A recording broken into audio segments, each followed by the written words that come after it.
कुत्सितवाद, वाचो वेगम, वाणी के वेग को शासन में लीजिए, और मनशा, मनोवेगम, मन का वेग आता है। ये देखूं, ये भोगूं, आदि आदि संकल्प विकल्प, इसके वेग को सह जाओ। कुछ नहीं बोलना, सहने का मतलब होता है कुछ नहीं बोलना। मन कह रहा मुझे ऐसा करना है, मुझे ऐसा करना है, मुझे ऐसा, कुछ नहीं बोलना। कुछ भी उसकी जलन जो हो रही है किसी से नहीं कहना, शांत गंभीर, खत्म। पर उपासक क्या करता है, जो कच्चा उपासक है, नहीं नहीं अब मेरे मन में आ रही, मेरे मन में जलन हो रही, मुझे ऐसा करना है, मुझे ऐसा नहीं।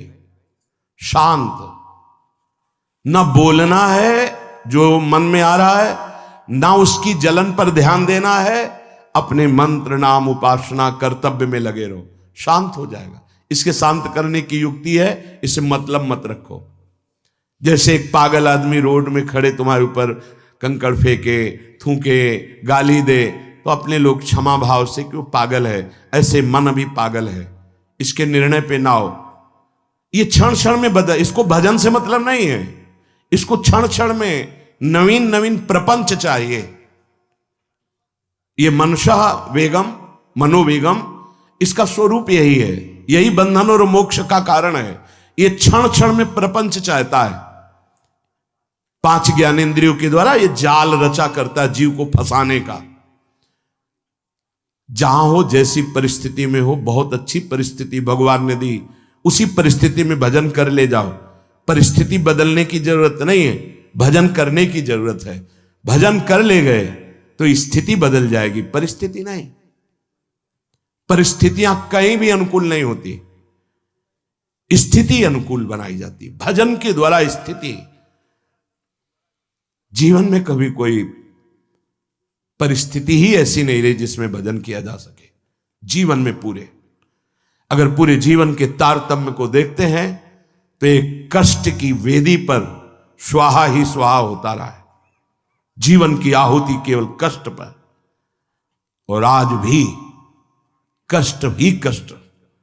फिर आप सोचोगे सुख किसे कहते हैं? ऐसे कांटों वाले पेड़ पर ऐसा सुगंधित फूल खिलता है कि जिससे परमात्मा मुग्ध हो जाता है। जीवात्मा नहीं, परमात्मा मुग्ध हो जाता है। वो ये मार्ग है। उस सुमन को लेकर वो अपने श्रृंगार में लगा लेते हैं। सुमन, सुंदर मन, ये कांटों पे खिलता है।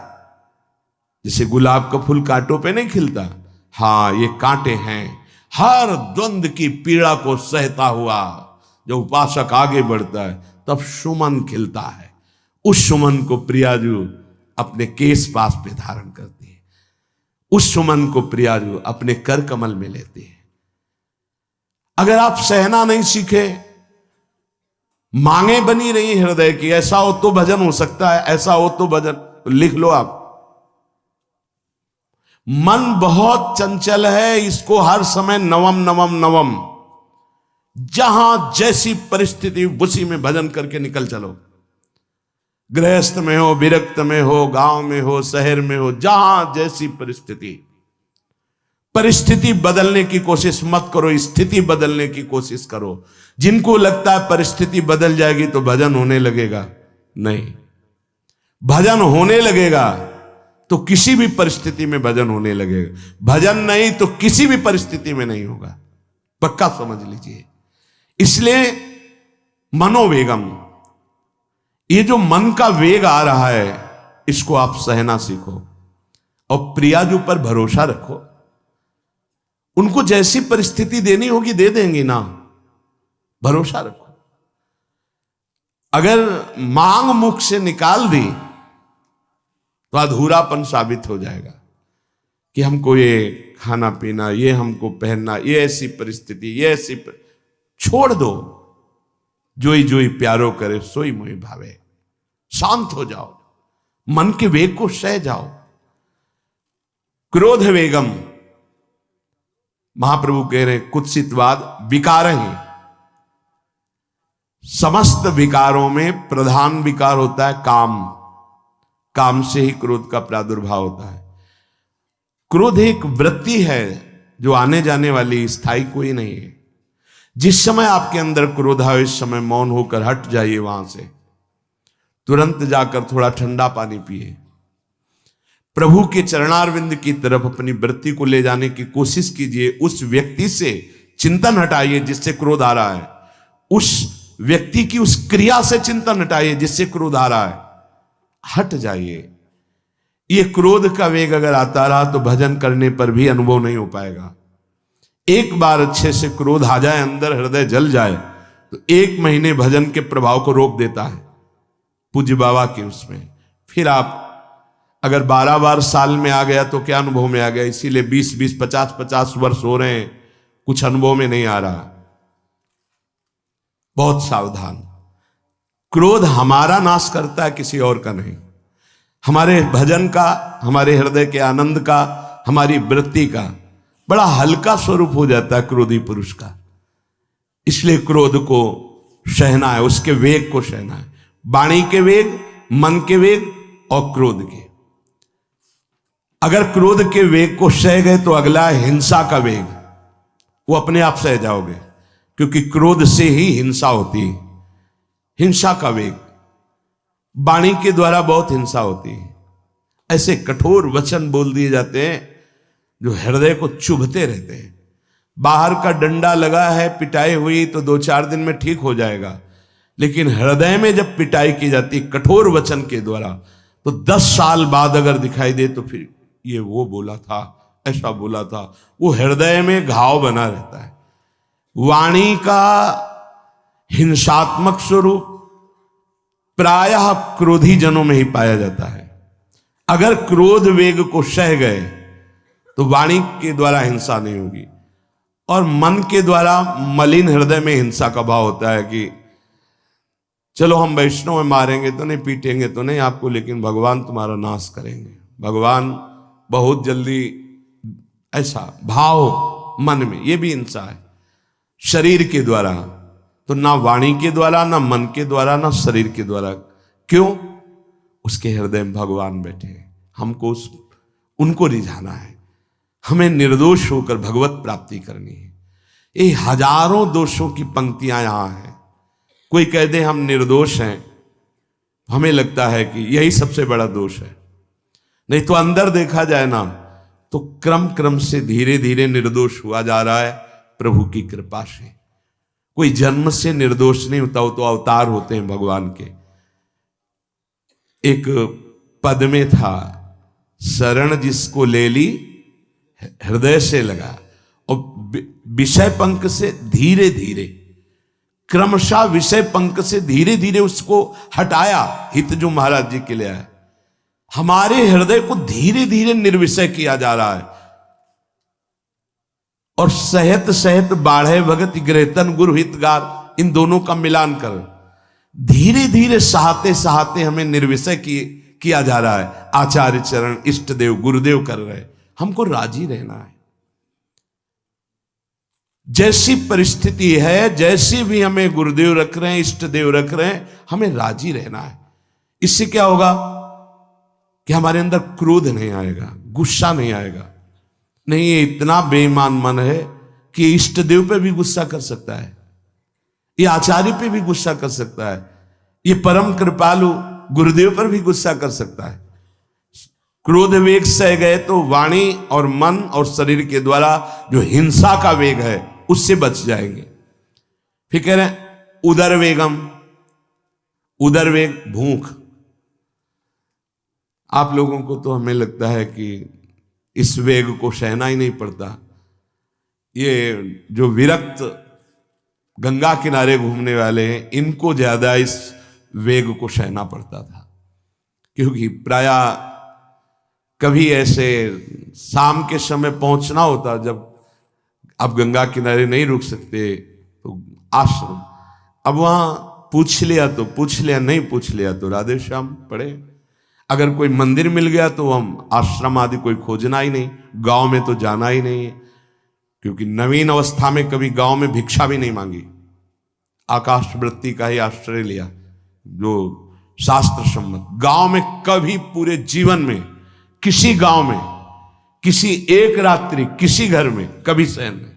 गांव के किनारे मंदिर मिला या कोई आश्रम संत जनों का, वहां भूख के वेग को जो सह जाए तो भजन में बहुत रुचि हो जाती, क्योंकि भजन से चित्त हटेगा तो भूख व्याकुल करेगी, और उसकी व्याकुलता से बचना है तो भजन में लगना पड़ेगा। और आपको सच्ची कहते हैं कि कई कई दिन भोजन न मिलने पर भी शरीर में गंगा जल के कारण कभी कमी महसूस नहीं हुई। जो दूध में पावर है उससे अधिक सामग्री गंगा जल में है। अब वो बहुत से ऐसे नगरों के समीप से गंगा मैया निकली जहां से बड़ी बड़ी फैक्ट्रियों का, तो नहीं, बहुत सुंदर गंगा जल, वो तो सुंदर है ही, था, है, रहेगा। अपने लोग बड़े बड़े ऐसे नाले ऐसे जिससे वो भाव तो है पर वस्तु तत्व तो है, पर जो दृश्य है वो अब गड़बड़ हो रहा है। ऐसे यही बड़ा नाला गिर रहा है सामने जाके, अब वहां ऐसे रज लेके ऐसे लगाओ तो दुर्गंध युक्त निकलेगी, क्योंकि वो ऐसे देखो तो ऐसे पदार्थ बहते नजर आ रहे कि अब ये दुर्भाग्य ही है समय का कि परम पावन गंगा यमुना जैसी नदियां जहां स्नान आचमन और भरपेट जल पीकर परम पवित्र और भगवदानंद में डूबा जाता था, वो भी सौभाग्य छिन रहा है। तो अगर सब सुविधा है तो भी हफ्ते 10 दिन में एक बार इस वेग को सहना तो सीखे। कस के भूख लगे और आज नहीं पाएंगे। एक दिन किसी व्रत का अनुष्ठान करने के लिए हम नहीं कह रहे, लेकिन इस वेग का आनंद तो लीजिए ना कभी। एक टाइम का छोड़ दीजिए, एक दिन केवल हफ्ते में सुबह थोड़ा ले लिया, बस अगले सुबह लेंगे थोड़ा, तो आपकी दिनचर्या नहीं बाधित होगी। आपको तो मिल रहा है ना, मिल ही नहीं रहा था। जो उदर वेग है, भूख में भजन का एक तार जुड़ता है, ये देखा है। क्योंकि ना तो नींद आएगी और ना कहीं और कोई प्रपंच की गुंजाइश है, क्योंकि उदर वेग जब भूख से व्याकुल जी होता है तो बचने के लिए एक ही उपाय है, केवल भगवत चिंतन। हटो उसके चिंतन से। ये पूर्व के संतों ने बहुत कष्ट पूर्वक भजन करके जो लाभ प्राप्त किया है वो आप लोगों को सहज में मिल। कभी कभी अपने को इससे परिपक्व करना चाहिए। जैसे शास्त्रीय पद्धति में महीना में 2 तो व्रत है ही हैं, 15 दिन में एक एकादशी, 15 दिन में एक एकादशी। वो इसीलिए रखा गया है सार्वजनिक रूप से कि वो संयम को ना कर पाए, तो 15 दिन में एक दिन संयम पूर्वक पवित्र भजन। अपने लोग जानबूझकर हफ्ते में एक टाइम छोड़ दें या एक दिन कभी ऐसे, तो उदर वेग को सहते हुए भजन। उदर वेग देख लो, उदर वेग को सहने के लिए तो अगला जो बात कह रहे हैं वो अपने आप सह जाओगे। जैसे क्रोध वेग को सह गए तो हिंसा वेग पर आप शासन कर लेंगे, ऐसे उदर वेग को सह गए तो उपस्थ वेग को सह जाएंगे। उपस्थ वेग कहते हैं जनेन्द्री के कामोपभोग को। जब पेट में भरपेट भोजन ही नहीं है ना, तो और कुछ चिंतन ही नहीं रहा। यौवन अवस्था जवानी ऐसे भगवान ने काटी है कि याद ही नहीं रहा कि संसार का कोई सुख होता है। वह एक लक्ष्य ब्रह्माकार वृत्ति कैसे कैसे तत्वबोध हो, बस कठिन से कठिन जहां वैराग्य की भूमिका वहां कूद जाना, उसी में स्थिति में आने की कोशिश करना, देह राग का त्याग करना, ये युद्ध चल रहा था। बड़ी कृपा है। उपस्थ वेग, इसका जनेन्द्री का वेग आता है। जो स्कूल में आदतें जिनकी गंदी हो गई बच्चों की, फिर आगे वो संयम में, उनको बहुत बाधा है।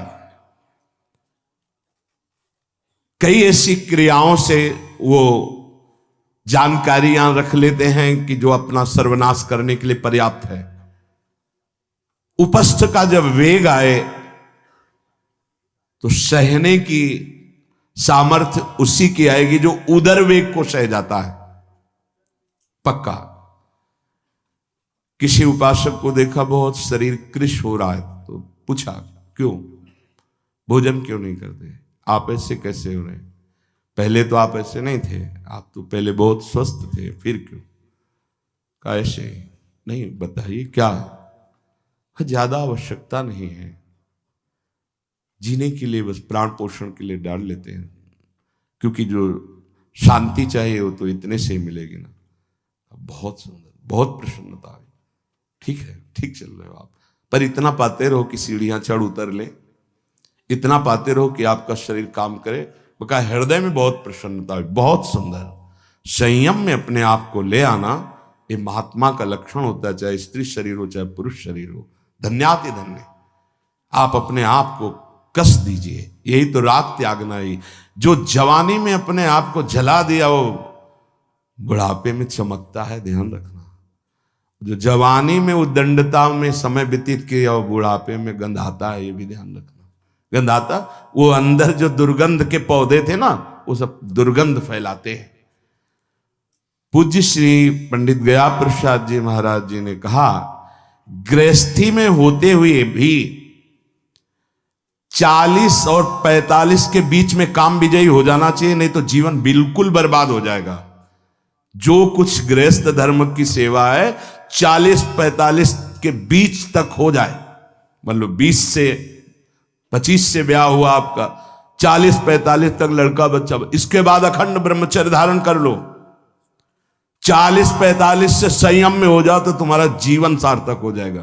पूज्य पंडित गया प्रसाद जी महाराज, बहुत जरूरी है उपस्थ जनेन्द्री के वेग को सहना। पर हर वेग अपने आप में बहुत कठिन है, पर एक दूसरे से इसका तारतम्य है। यदि उदर वेग रसेंद्री को आप शासन में ले लिए तो जनेन्द्री को आप शासन में ले लेंगे, और अगर रसेंद्री को शासन में ले लिया तो जनेन्द्री को शासन में ले सके असंभव, पक्का। और जनेन्द्री रसेंद्री के सब खिलवाड़ चल रहे, तो परमार्थ और भगवत प्रेम प्राप्ति तो सब अभ्यास जिनका भगवदाकार हो गया है, वो विषयान ग्रहणंत मुंचंत हुआ। जब इंद्रियों पर शासन बाबा ने अपने किया तो 24 घंटे में एक कवल पाते थे, एक कवल, आश्चर्य होता है।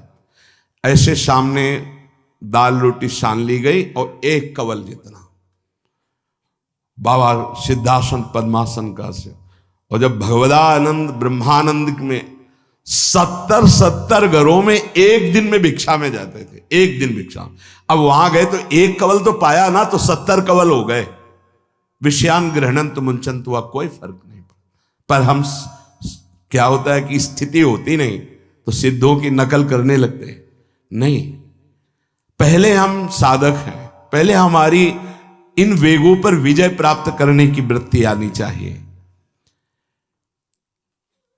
वाणी का वेग, मन का वेग, क्रोध का वेग, हिंसा का वेग, उदर का वेग और जनेन्द्री का वेग, एतान वेगान सहते यस्तु विद्वान। वही शास्त्रों के रहस्य को जानने वाला परमार्थी है जो इतने वेगों को सह जाए। निंदा चास्य हृदयम नोपहन्यात, इसके बाद जब उसकी निंदा हो तो उस पर कोई फर्क नहीं पड़ना चाहिए। इसके बाद जो इन सब वेगों को सह गया है, अब उसकी निंदा हो रही, कोई निंदा कर रहा है तो उसको आनंद पूर्वक सह जाए। ऐसा क्यों कहा? इसके बाद अगर दोष है, निंदा हो रही, तब तो संभालना ही, ये गलती हो गई आपसे। जब आप दोष रहित है फिर निंदा हो रही तो आनंद पूर्वक आपको उसका विरोध नहीं करना, सहना है। क्योंकि ये सहना बिल्कुल भगवत साक्षात्कार के नजदीक ले जाएगा। देखो, अपमान, निंदा, तिरस्कार, असलियत में हम कैसे साधक हैं इन्हीं के द्वारा परिचय होता है। पूज्य स्वामी श्री अनंग बोधाश्रम स्वामी जी महाराज बड़े महापुरुष थे, जिनको स्वयं करपात्री जी महाराज मूर्तिमान ब्रह्म कह के साष्टांग दंडवत करते, दिगंबर रहते थे, नंग दड़न, केवल गंगा के ही तट पे। वो महीने 2 महीने में और कहीं नहीं जाते थे। एक बड़े वकील साहब थे, वो भिक्षुकों को रोटी दाल ऐसे रोज बंटवाते थे, उनकी पंक्ति में लगने जाते थे। महीने 2 महीने में एक बार पंक्ति में लगते थे जाके, नंग धड़ंग अवधूत वेश जटाएं, और जरूर ऐसी चेष्टा करते थे जिससे उनको धक्का मुक्की लगा दी जाए। तो एक दिन गए, लाइन में खड़े हुए, फिर 2 लोगों को क्रॉस करके आगे लाइन में, फिर आगे लाइन, तो जो नौकर डंडा लिए खड़े थे उन्होंने कहा तुम्हें बार बार मना किया, 1-2 डंडे लगे, फिर आगे जाके खड़े हो, तो धक्का मारा, पीछे किया। और ऐसा ये महीने 2 महीने में वहां सहने जाते थे। अचानक उस दिन वकील निकले, उन्होंने देखा अरे स्वामी अनंगबोधास, पता है तुम्हें कौन? साष्टांग दंड, उस दिन से जाना बंद कर दिया। फिर एक दिन गए थे प्रभुदत्त ब्रह्मचारी जी के यहाँ, कहां असनी है और कहां जोशी, गंगा किनारे पूरी रात चल करके पहुंचे। 2 बजे आवाज लगाई, ब्रह्मचारी, स्वामी जी उतरे नीचे, साष्टांग दंड बैठे। उनका स्वामी जी 2 बजे रात, बोले हाँ ऐसे मन आया आगे, कुछ खाओगे पियाओगे? स्वामी जी, और वो भी परमहंस ब्रह्मचारी जी, बहुत संयमी महापुरुष प्रभुदत्त ब्रह्मचारी। टीन में कुछ आटा रखा, तो बोले स्वामी जी कहो तो रोटी बना दे। बोले हाँ बनाओ। रोटी और नमक ऐसे पाए, जितना टीन में आटा था सब पागल, जो 2-4 किलो जो भी। तो बोले स्वामी जी आटा तो खत्म हो गया। बोले हाँ, भोजन का स्वाद तो साधु ही जानता है। फिर उठे, झूसी से असनी फिर पैदल। हे संतों की मौत, अपमान, तिरस्कार, क्षुधा, हर वेग, ये हमारी कसौटी है। परमार्थ का पथिक चाहे जिस मार्ग का हो। देखो सुदामा जी गृहस्थ मार्ग के कितने उच्च कोटि के, नरसिंह मेहता गृहस्थ मार्ग में कितने उच्च कोटि के। एक कभी तो सौभाग्य ऐसा प्रभु देते जब कोई हमारी निंदा करता है, ये सौभाग्य है, हमें सहने का सौभाग्य मिलता है।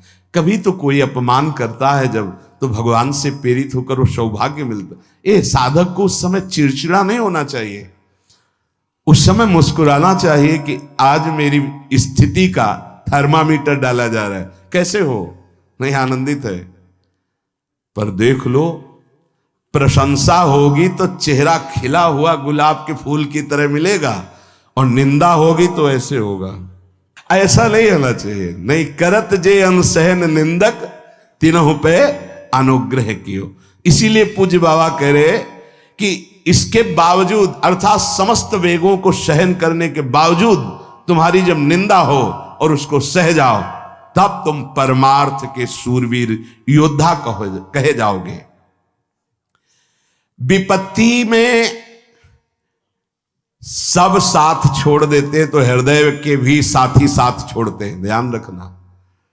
जब विपत्ति आती है तो मन भी साथ देना बंद करने लगता है, विपरीत जाने लगता है, बुद्धि भी विपरीत जाने लगती है। इसलिए जो विपत्ति में अपने धैर्य और साहस को न खोकर अपने सिद्धांत से चलता है उसे महात्मा कहते हैं, चाहे वो गृहस्थ हो चाहे विरक्त हो। ध्यान दीजिए, संपत्ति में, अनुकूलता में तो सब सावधान होने की कोशिश करेंगे, बड़ी कृपा है भगवान की।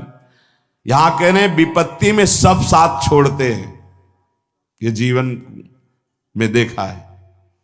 विपत्ति में ना तो बाहरी कोई साथ देता है और ना मन साथ देता है, उस समय भजन साथ देता है, भजन। विपत्ति में हृदय को जो दृढ़ रखे, धैर्यवान और साहस बिल्कुल ना गिरने पावे, आगे बढ़ो, नाम जब तुम्हारा भजन वैसे ही चलना चाहिए, तब समझना चाहिए कि हमारी साधना परिपक्व। विपत्ति में कोई साथी नहीं होता, देखा गया है, कोई साथी नहीं। मन भी धोखा दे देता है, मन भी, अपना मन भी साथी नहीं, उस समय केवल भजन साथी होता है। तभी विपत्ति को कुंती जी ने मांगा, क्योंकि उस समय एक ही साथी होता है, हरि बस। संपत्ति में तो बहुत साथी मिल जाएंगे, अब तो साथी ही साथी हैं, जिधर देखो उधर साथी हैं। और उस समय तो जिधर देखो उधर केवल हरि है, दूसरा कोई है नहीं।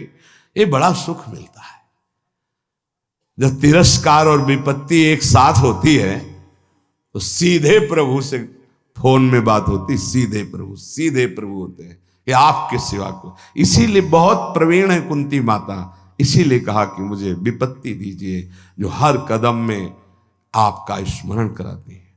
अच्छा, प्रभु जब कृपा करते हैं तो ऐसी विपत्ति देते हैं कि अंतिम श्वास तक वो बनी ही रहती है, अंतिम श्वास तक बनी रहती है।